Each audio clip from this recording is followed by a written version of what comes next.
All right, good afternoon, everyone. Welcome back to the What's It Worth podcast. This is our first episode of season 2. So in season 1, we really focused on practices that would help us and our well-being and health. I know we did some that focused more on the environment and society, like conscious consumerism.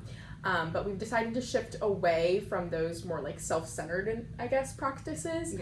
And focus on the environment for this season. So our first topic is going to be water conservation. Yeah.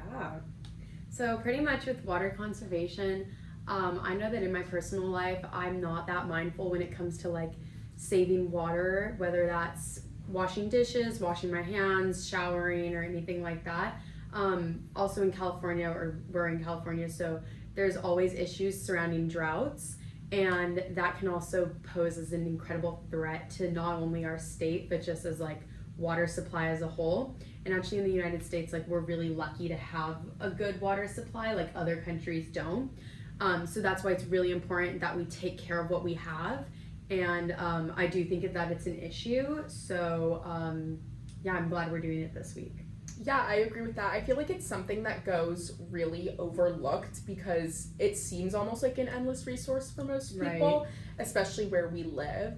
And I remember, I feel like I haven't even learned anything about it really since elementary school. Mm-hmm. I feel like it's never really brought to anyone's attention. I mean, maybe that was because at that age, that was a time when California was in such a severe drought, so you were always hearing about it. But I feel like it's one of those things that it's not something we're thinking about on a day-to-day basis. So I went ahead and did some research, and according to the Philadelphia Water Department, the average American family uses over 300 gallons of water per day. Day? I thought you were going to say month or something. No, per day, just at home. And 70% of it is indoors, so it's not all from just watering your lawn or something like that. And this surprised me actually, because I saw that statistic on several websites, but what I found specifically from the Philadelphia Water Department is that the largest use of water in your home comes from flushing the toilet. Oh, wow. Yeah, and that's such obviously we're not going to not flush our toilets. Exactly, because, that's what I'm saying. That's not porta potty style. Exactly, that's just foul. But that was genuinely just so surprising to me, because I feel like when you think about wasting water, you automatically think of cutting down your showers, mm-hmm, or there are certain hours in the day when it's better to water your lawn. Yeah. But I would have never thought that literally just flushing the toilet used so much water. And a 10-minute shower alone uses 20 gallons of water, so it takes about 2 gallons per minute of your shower. Isn't that insane? Yeah. So I looked at a different website. It was okay, well, pretty much from the Water Corporation. It was an article titled "Saving Water During Shower Time," because I saw that statistic, mm-hmm, on your research, and I was no way it's that much water. Have you ever carried a gallon of milk? Yeah, that's how huge. Heavy that is. So that's a lot of water, and it actually said that we should be aiming to take 4-minute showers or less than that. I'm sorry, but I don't think I've taken a 4-minute shower ever in my life, and that's really bad. I'm sorry to admit that. But there was a point in my life where I was taking half-an-hour showers, mm-hmm, and I think it was really evident when we went on our trip, and I could not even fathom taking less than 10 minutes. Yeah, we had 6 girls, and we split it up, and we gave 10 minutes, and that was oh my god, we can't do it. Everyone just thought that they couldn't do it. But but a lot of that is during shaving or just washing your body, which is something that you don't really need water for. Once you're already rinsed off, you can do that without the water and then turn it back on. So I feel that's pretty good for saving energy, and that's actually something that I found from the United States Geological Survey. And so it's just pretty much just different appliances that we use at home and how much water that takes up, and then what we can do to fix that. So actually washing your dishes by hand takes up a lot of water. So they said that a lot of kitchen faucets, or actually newer kitchen faucets, this is better than how they used to be. They take up about 2 gallons per minute. And so when you're washing dishes, each minute is that much gallons of water that you're just using to rinse off your plate or whatever.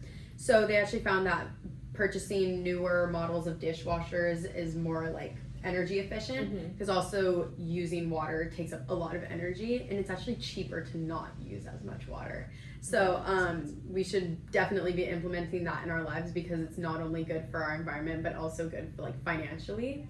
And then also it said like shaving in the shower, and then also like washing your hands and face, but obviously that doesn't take as much to wash your hands and wash your face. Yeah. So that's not really that concerning. But yeah.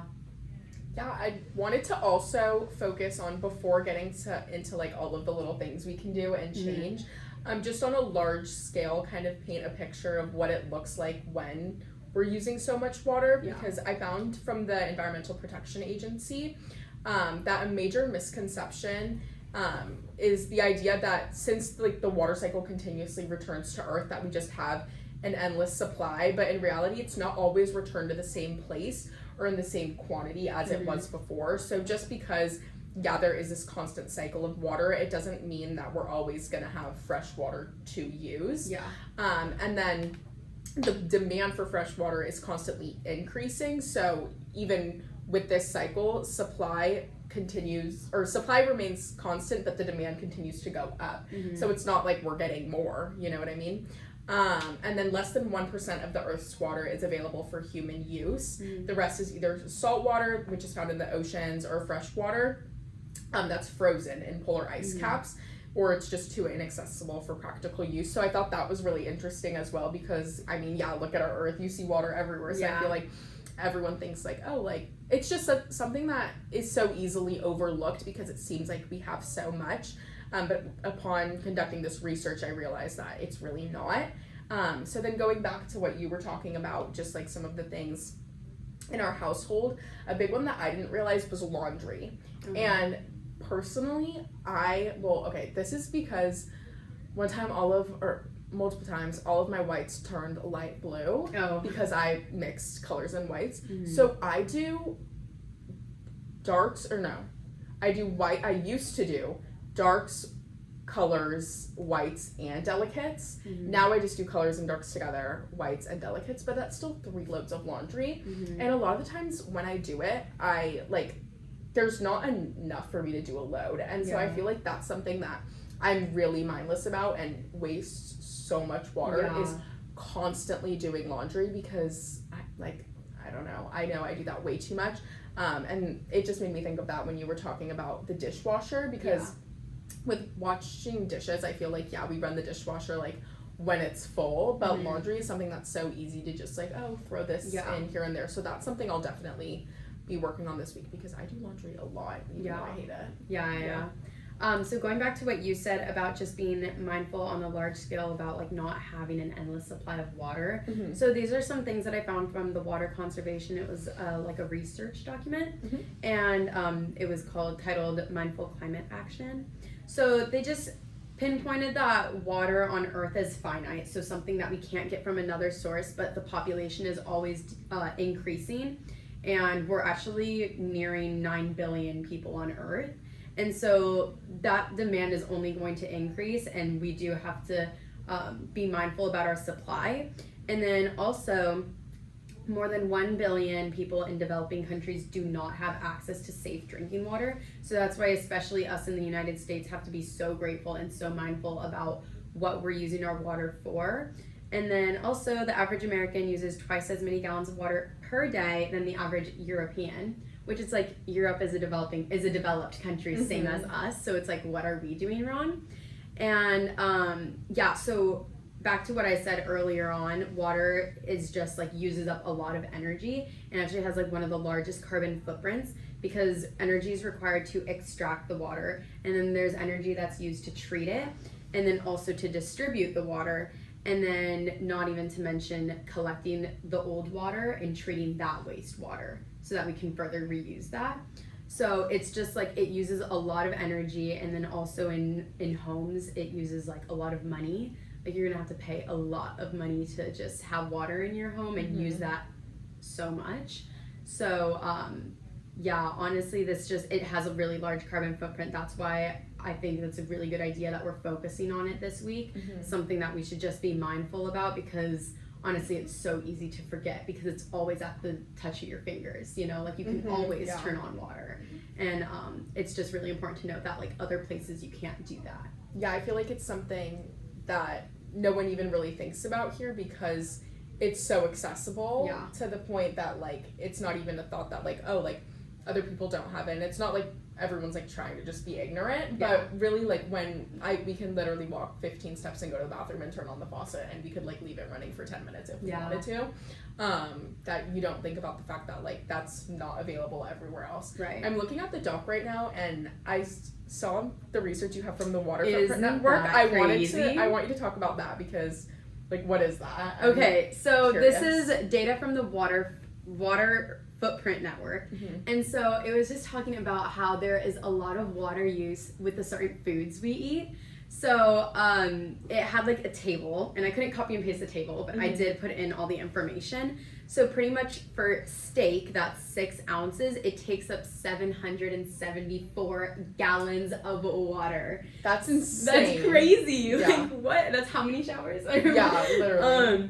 And then ham, so that's pork, pig, or whatever. 3 ounces of that takes up 135 gallons. I'm sorry, let me repeat that. 3 ounces. Yeah.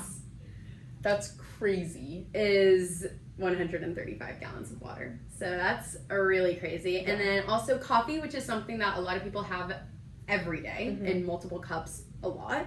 34 gallons for 1 cup, and that's like a measuring cup, not just like your latte. It's like just that much. And then salad, 21 gallons for just like 1 salad, which honestly that's like okay, but like if you think about agriculture, think like about they have to water. Gallon of water. Like I'm sorry, that's I know. I'm like minimizing it. Yeah, it's like 674. But like that's like Costco gallons. Like you have to think about that. Like that's 21 Costco gallons. I just can't even handle that. And then eggs, only 1 egg is 52 gallons. That's crazy. An egg is made from my chicken. Like, why does it take so much water? So, just like being mindful about the foods you eat, as well as like how much water you're using or how much you're just accessing, is really important as well to keep in mind. Obviously, we went vegan, so we're not eating steak, ham, or eggs. Which honestly, that's pretty good. Like, I'm pretty proud of that. Yeah, we just saved almost 1,000 gallons of water. So. Yeah, we did. So give us a cookie. No, actually, no more cookies.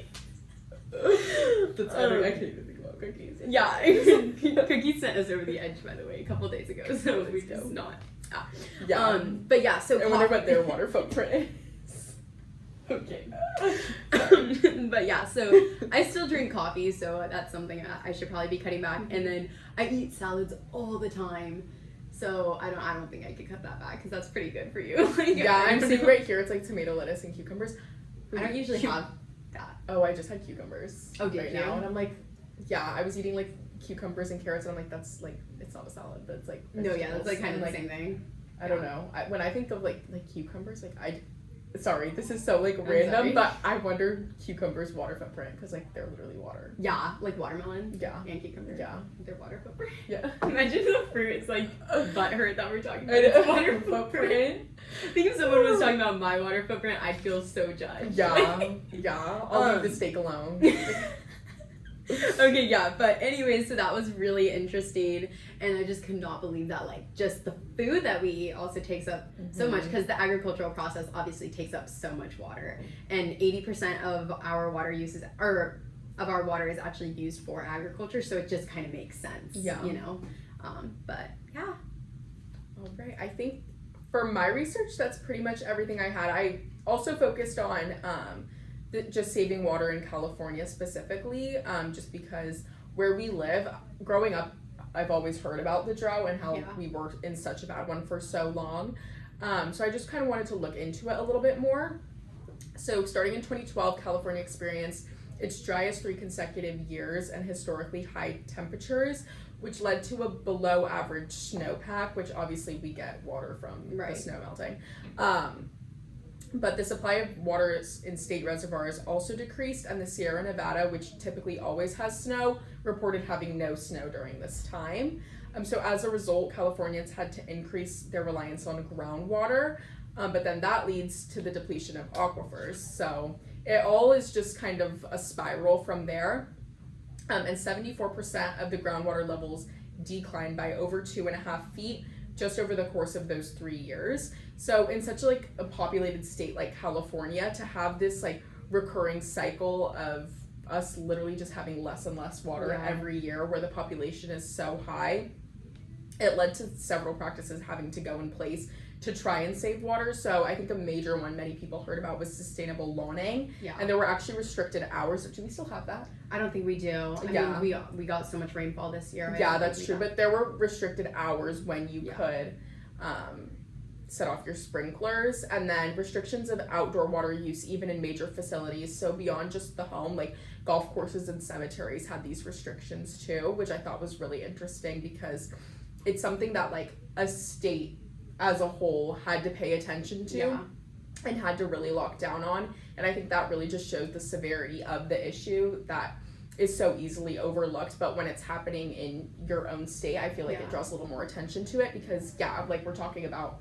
in all these other countries, this is a major issue that affects people's day-to-day life. And we're just fortunate for where we live. But then I feel like taking a look at the research, like if we would have stayed on that track, we would have been in the same place too. So well, honestly, I'm not sure how much of it is like being on the right track because we just have really unpredictable weather right now. Yeah, that's true. And I mean, a lot of our droughts came from climate change. Yeah. And so it's not that we're reversing climate change. I'm just kind of like climate curious. Change is still going on. I mean, climate change is why we have more rain than usual. Right. Too exactly. Now. So it's like. Exactly. Yeah. So honestly, I think in a couple episodes to come, we're going to have to attack that issue a little bit more. But this is just kind of the results of climate change and then how people should manage that. Yeah.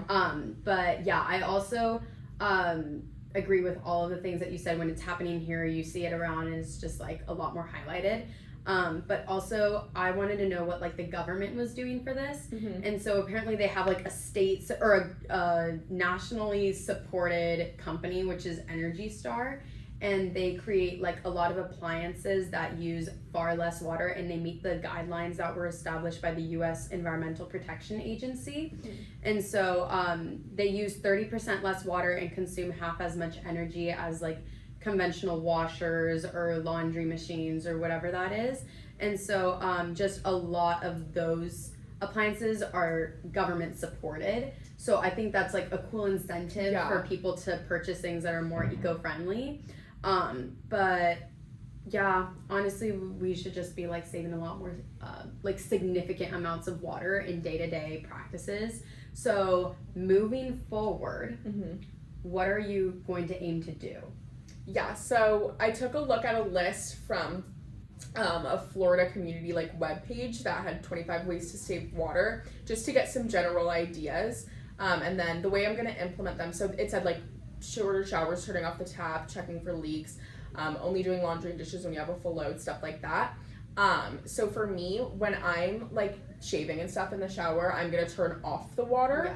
And when days that I'm like not doing like full like hair wash everything, I'm gonna aim to be under 10 minutes, preferably around 5 minutes, which I know may still sound like a long time, but I like to sit in the shower, or not sit on the floor, but like be in the shower. Okay, don't admit to that. Oh, sorry. Well, a lot of people like long showers. Yeah. Anyways, I do. Yeah, so I'm gonna try to just cut down those showers in general, and then when I'm doing things in the shower that I don't need the water on for, turning it off, because honestly, like I keep it running. Like I don't think I've ever like told myself, oh, you're wasting water. And then always making sure the tap is off. Like when I'm brushing my teeth, I'm just gonna be extra conscious of that. Because why would I leave that running? And then laundry is a big one for me because like the leggings I want to wear the next day will be dirty, and I'll like find a way to do a load for that. Guys. Yeah, so that's another big one. But I think those are like the major ways I'm gonna cut down. Yeah, so for me, I'm doing the same thing where like if I'm not using the water in the shower, then I'm turning it off. Which honestly, I just feel like kind of judged because like you just hear the water turn off and then I turn it back on. Like honestly, my family is probably like, what is she doing? But yeah, so I'm doing that, and then also I have a really big issue with brushing my teeth in the shower. I love doing that because I feel like it saves so much time because when I'm outside of the shower, I just like find some other way to get distracted, but like when I'm doing everything, like it's really cool. I'm very much a girl of routines, and so like I just have like a set step-by-step shower routine, and it's gonna be really hard to not do that anymore. So yeah, just cutting that out. And then also I don't do laundry like that. I wait until like there's a lot of clothes that are like busting out the seams, and then I'll run a load. And then I don't know what else is there to do. I mean, I don't control mowing the lawn or watering the lawn or whatever. Same. So, but yeah, I mean, we have a dishwasher, so I'm not like hand washing dishes unless I need to.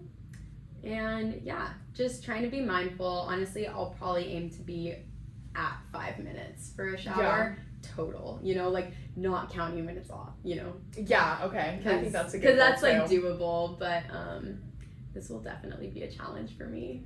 Oh, I agree. It'll be a challenge for me too. And then I think. Oh, hello. Why did I talk like that? I didn't notice. Oh, I like kind of stuttered. Sorry. Oh, okay. I think in general it's just a mindful practice. So I think it's one of those things where this week it's really cracking down, but then from then on out it's going to be something we're just more mindful of in general. But we'll see how it goes, especially with the showers, because this is good for us. I'm like one of those people that will like think about what I'm going to do the next day in the shower, or like I'll think about a conversation, I'll plan it out in the shower. Oh like, yeah, I do the same thing. And I have music going, I have podcasts going, like so bad. I know. But yeah, so honestly, same thing how all the other challenges have really impacted us is like the first week's always really hard, but then afterwards we kind of get into the groove of it. So yeah, I'm really excited to do this, and we'll check back next week. Yeah, bye guys. Bye.